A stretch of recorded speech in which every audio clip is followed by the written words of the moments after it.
So right now I'm working on my Hog 20 amp. I got it pulled apart. You can see there. Had no sound, no tone, no nothing. And yeah, so I'll show you what I did to fix it. It's kind of cool. There's the amp, and there's the rest of it, some batteries. Let me show you. Alright, so now I got my camera set up so I can show you what I did. Alright, you see this right here? This was a different kind of pot with a switch in it.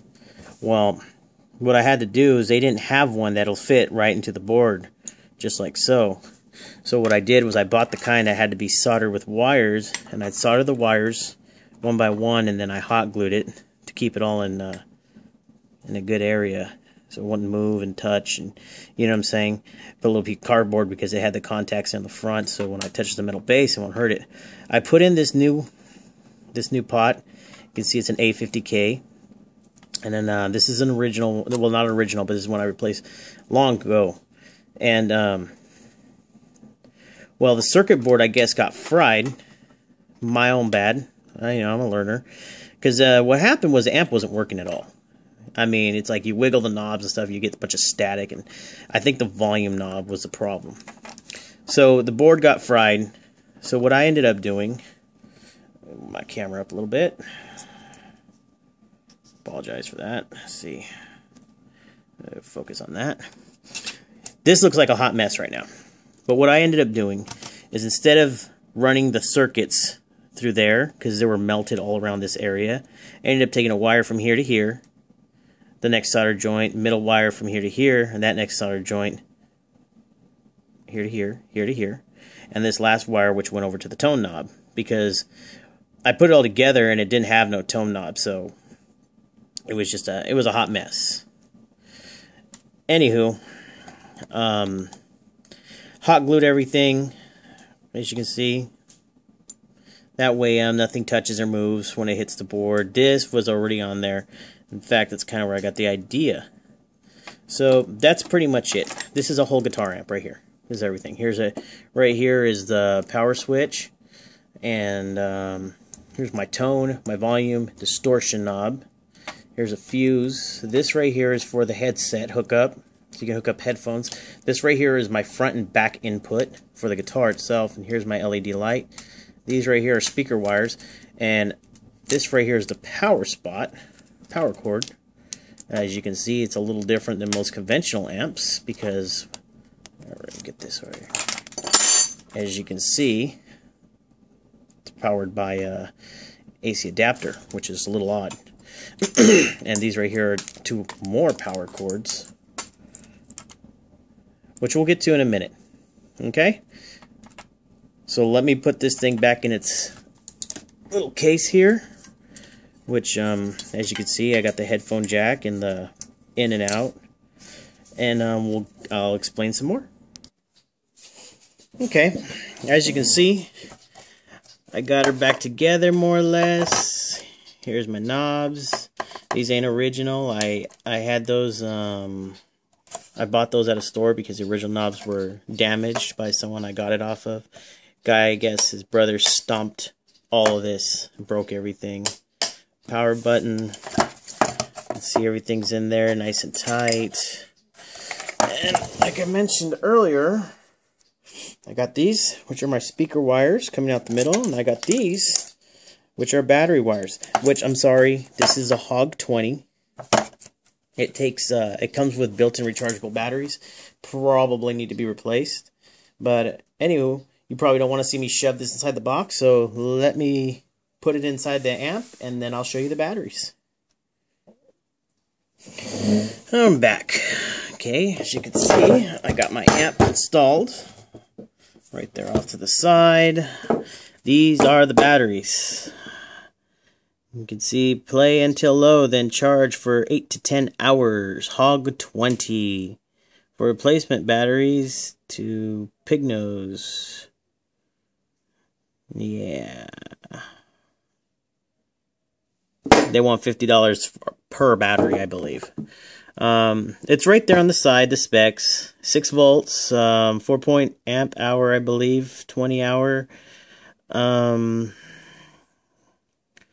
You can see it's just a standard battery. Almost looks like the kind that go inside of a exit sign. You know, the ones in the stores? Yeah. As you see, they're nothing fancy. They're just tied together, and then those 2 wires I showed you previously go into them. So I'm going to finish putting this thing together, and then we'll see how it works. Alrighty, got the batteries back in, all buttoned down with its wood.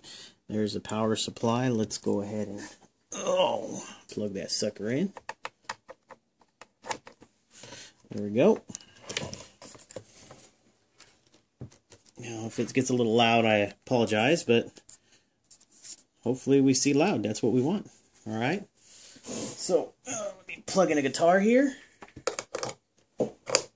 Now, got it rolled back together, soldered up. All right, this little pig snout here turns it on. There we go. Got some power. You see the power light right there. All right. Now, bear with me. Sounds like number 5, I guess. Sounds good. Now the tone.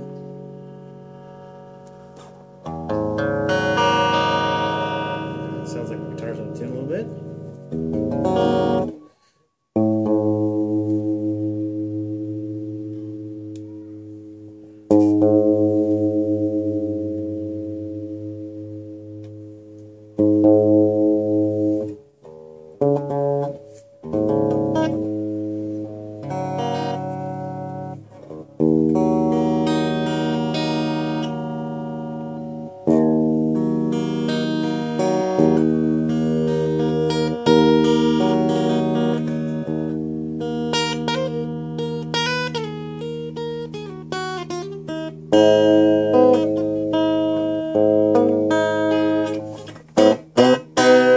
Okay, it's enough of my crappy guitar playing.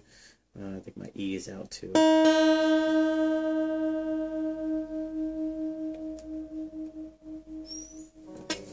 Let me get that real quick. Sounds like I got it. Close enough. Okay, so it sounds like my tone, my volume, my tone sounds good. Alright, let's turn it down a little bit. Kick them a little more tone. Now let's do the overdrive. So that was a little slow.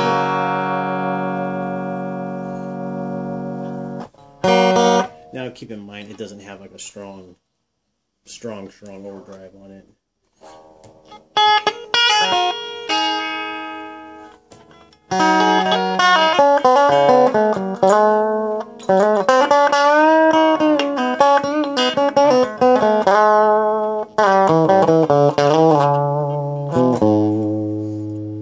Straight tone down.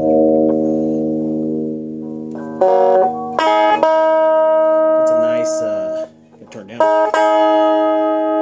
It's a nice tube sound to it.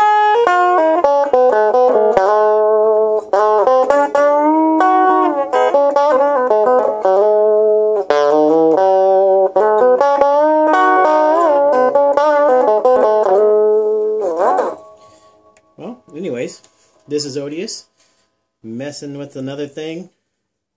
Check out my other reviews. Not all of it's the same, way different.